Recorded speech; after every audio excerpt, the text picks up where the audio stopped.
Okay, example 6-1 is about the rectangular channel with the bottom width of B1 equal to 6 meter and depth of Y1 equal to 2.2 meter. And it approaches a linear contraction with a contraction angle of 30 degrees, and that reduces the channel width to B2 equal to 3 meters. So we have a rectangular channel that loses its width by 50% with the angle of 30%. So the question asks us to calculate the channel depth after the transition for a discharge of 10 cubic meter per second. So definitely we can write an energy equation. The only unknown we have is Y2 and V2, but we have two equations, energy equation and continuity equation. So if you write energy equation, we have for rectangular cross section, we have Y1 plus V1 squared divided by 2G is equal to Y2 plus V2 squared divided by 2G, and an additional energy loss due to channel contraction.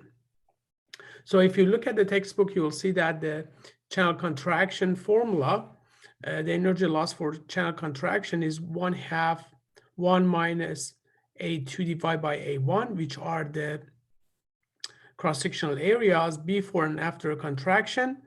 Alpha over 90 degrees, that's the contraction angle to the power of m, which m is also a nonlinear function of the relationship between cross-sectional area before and after a contraction, and multiplied by v squared divided by 2g. And that's v2 squared. So we have two unknowns, V2 and Y2. We need to have the second equation, which is the continuity equation. So in rectangular cross section, we have A1 V1 multiplied by A2 V2. So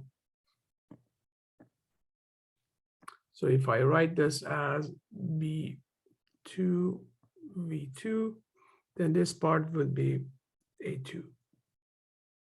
And the discharge is given. So I can reuse this equation to write a relationship between velocity and depth. And then I can combine energy equation with continuity equation. So in the first part, or the left-hand side, I have E1. And in the right-hand side, I have E2. So instead of velocity square, I just use the discharge over area. So this would be E2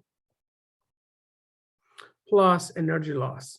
So here we have one equation, one unknown, and we can solve by try and error to get the answer.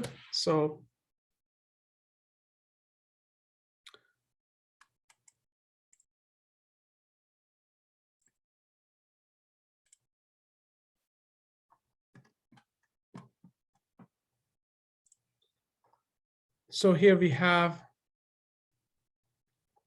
E1, so Y1 plus V1 squared divided by 2G. And then here I have E2, which is energy plus delta E. So I need to basically write here, this is E2 plus delta E. So here we have left-hand side, and then here we have right-hand side. And then everything is related to Y2. So then I need to make sure that Y1 and Y2 are equal. So what I did here is I use epsilon as the difference between left-hand side and right-hand side. And the goal is to reduce that into 0. So I start with 1. So you see that if I use Y2 equal to 1, then the right-hand side would be less than left-hand side. So it means that I need to increase. So I go to 2. So it is still less. I go to 3. Okay, it's high. Maybe go back to 2.1. So I'm getting close, 2.09. And then I can also check the epsilon here. So epsilon is negative, means 2.09 is larger than what should be. So maybe 0.85. 2.095.